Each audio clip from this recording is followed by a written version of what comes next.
YouTube broke academia. AI is going to finish the job. Let me explain. For most of human history, knowledge has been scarce.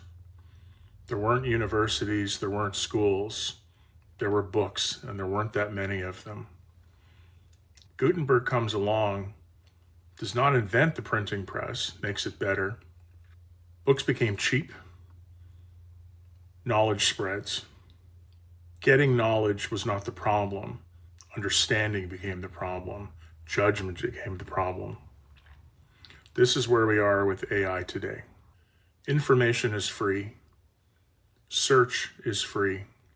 Summaries are free. Judgment is not.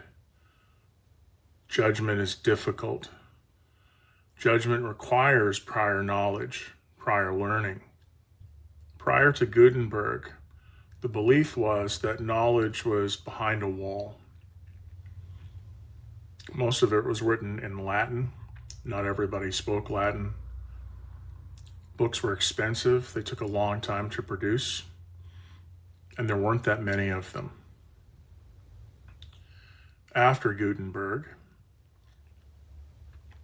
the cost of printing a book fell dramatically. As a result, books proliferated throughout Europe. I would argue that YouTube was the first serious attempt to bring down the wall. YouTube deals in a currency which most academics don't, which is influence. If we think of who is the most influential engineer today, probably Elon Musk. If you're on YouTube, maybe Mark Rober. If you think about a physicist, people like me think of Richard Feynman. People like my kids think of Neil deGrasse Tyson. Why? He's on YouTube. If you think of entrepreneurship, people like me talk about Jack Welch, Lee Iacocca. Maybe the more learned of us talk about Jim Collins or Clayton Christensen. My kids talk about Mr. Beast. If you want to be rich, be like Mr. Beast. Do what Mr. Beast does. That's a different kind of expertise. They function like the pamphleteers of the AI age, the attention age, the age of influence. YouTube is 25 years old. AI is 3 years old, maybe 4. If YouTube was the first serious attempt to break down the walls of expertise, influence, knowledge, AI will be like a wrecking ball on these walls. AI will do for cognition what Gutenberg did for books. Gutenberg lowered the cost of knowledge. One book printed many times can reach many people. AI will lower the cost of cognition, thinking. After the printing press, knowledge exploded because the barriers dropped. With AI, something even bigger is about to happen, which is, for the first time in human history, cognition will be upgradable. Our own thinking will get better. We will be able to learn more, know more, process more. Not in the biological sense. We can't grow more neurons. But functionally, when we pair humans with AI, we get better. A person with curiosity today and AI now has access to recursive feedback, instant clarification, conceptual scaffolding, cross-domain translation, iterative refinement, and reasoning partners that can think back. This is a new cognitive capacity, almost like hybrid reasoning. And the consequence of this is novices like me will be able to compete with the sort of the cloistered clergy that is academia. We both have access to the same tools, but AI will be a ladder where academia will retreat behind walls. And you can build ladders faster and higher than you can build walls. Not everyone will agree with this, and there are probably really good criticisms. One, most people won't use AI this way. Totally get that. You don't need 100% of people to do this, 100% of students or hobbyists. You need 5%. 5%, a tiny minority of people who are curious enough to push the boundaries of what they think is possible. That will result in outsized change and difference and influence. Criticism 2. You don't do real science in the YouTube comment section. Yes, but that's not the argument. The shift isn't outsiders producing discoveries.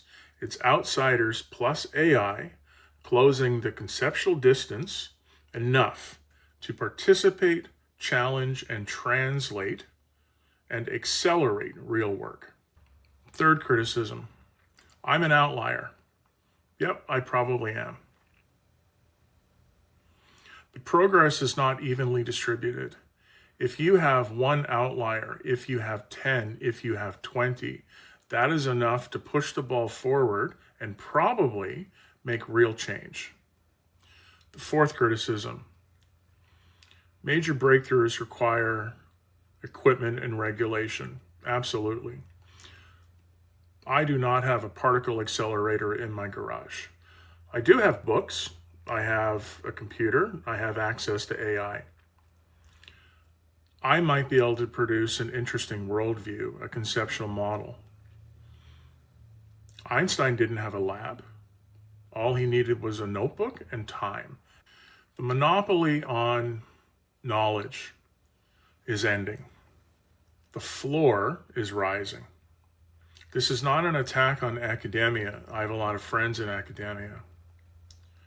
It is simply a recognition that today people have the opportunity to learn more, learn faster than they have in the past. What it means is that a curious person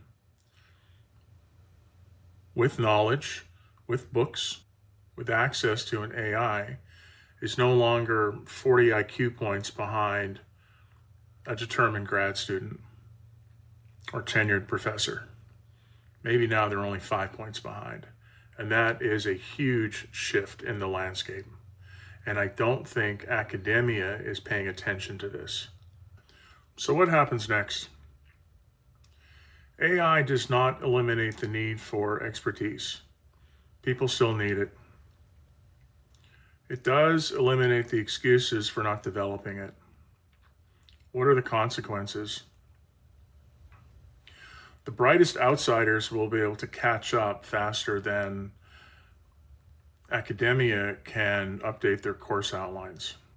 The gatekeeping function of peer review will weaken as hybrid thinkers demonstrate value publicly. In some ways, YouTube will become the new journal. The cloistered class will lose cultural relevance.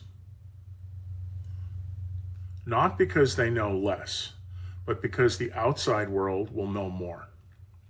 Lastly, and I think this is probably the most important, the rate of conceptual innovation will accelerate as cognition becomes shared between humans and AI.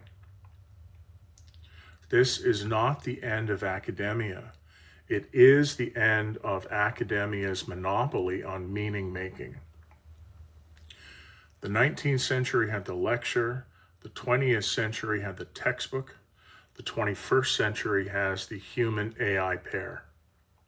The real line in the sand. The early internet democratized information. It became free. Everybody had access to it. YouTube democratized explanation. A great video will have more reach than a great research paper. AI democratizes cognition, and that's the big difference. For the first time in history, the quality of your thinking is no longer limited to what you already know, but what you are willing to learn. Most people won't take advantage of this, but the ones who do will outthink, outlearn, and outpace the rest. As that happens, we have to recognize that if YouTube broke academia's walls, AI will be building ladders that will render walls irrelevant.